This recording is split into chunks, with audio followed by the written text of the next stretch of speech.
Le sanglier fait encore parler de lui pour les dégâts qu'il cause. En face, les agriculteurs tentent de protéger leur culture tandis que les chasseurs sont sollicités pour réguler l'espèce. L'an dernier, 24 000 sangliers ont été abattus en Moselle. C'est plus que les années précédentes, mais c'est moins que ce que demandent les agriculteurs et les viticulteurs du département. Hiver doux et abondance de nourriture ont fait exploser le nombre de sangliers depuis 4 ans. Les chasseurs sont désormais sous pression pour augmenter les tirs. C'est clairement pas assez de tirs par rapport à la population de sangliers existante. Et donc, on a donné de nouveaux outils aux chasseurs pour pouvoir chasser plus efficacement. On les autorise désormais à tirer sur des places d'appâtage. On autorise le tir de nuit. Donc tout ça, ce sont des outils qui n'existaient pas auparavant et qui sont faits pour faciliter et augmenter le tir. Les chasseurs s'engagent aussi à augmenter les battues. La période de tir qui s'arrête normalement au 1er février sera désormais prolongée jusqu'en mars. Les vignerons, eux, demandent surtout de stopper le nourrissage artificiel des sangliers en forêt, une mauvaise habitude qui accroît leur population. Il est clair que la régulation des sangliers en tant que nuisibles appartient au monde des chasseurs. C'est-à-dire qu'il faut qu'ils augmentent la pression de battue, donc la chasse en battue, mais aussi l'affût pour le tir, pour réduire les populations et arrêter ou réorienter la notion d'agrainage, donc d'alimentation des sangliers artificiels avec du maïs en forêt ou en plaine. À court terme, le fait de clôturer les parcelles est une très bonne solution, très efficace, qui a fait ses preuves depuis plusieurs années. Maintenant, c'est une solution parmi tant d'autres, car toute clôture entrave la libre circulation des biens, des personnes et des autres espèces sauvages, donc ce n'est pas une solution pérenne.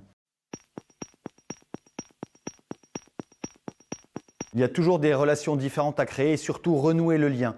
L'important, c'est la discussion, l'explication entre les chasseurs et les acteurs de terrain, que sont les agriculteurs, les viticulteurs, les maraîchers, même les particuliers, les collectivités qui ont des contraintes. Il faut renouer ce dialogue, car aujourd'hui, il est souvent rompu à cause de l'exaspération de la population de sangliers. La pente est raide pour arriver à la vigne, mais le paysage est beau.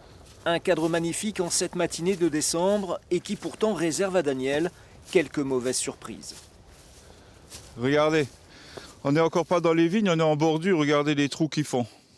C'est impressionnant.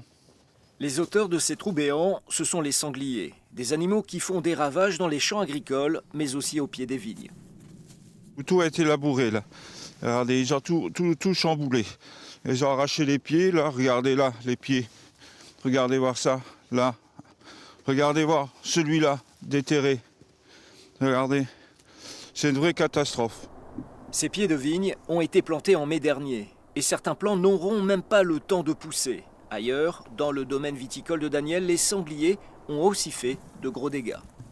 C'est des trous de 60 à 70 cm de profondeur avec tous les pieds déterrés.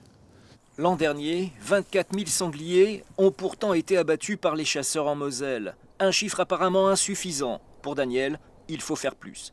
Le sanglier, c'est un animal qui est considéré nuisible en Moselle et donc il faut tirer les laits aussi. Si on ne les tire pas, si on les épargne, eh bien, ça prolifère.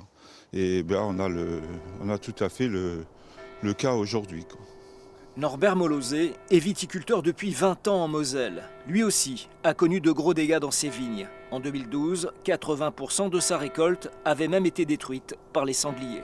Depuis qu'on a clôturé, il n'y a plus aucune pénétration de sangliers sur la parcelle. C'est terminé, ils ne peuvent plus passer. Par contre, c'est un travail colossal et très onéreux. La Fédération des chasseurs de Moselle paie à hauteur de 75% la fourniture du matériel. La pose de la clôture reste à la charge du vigneron. Les sangliers ne passent plus, mais ils sont toujours là, un souci récurrent pour les viticulteurs.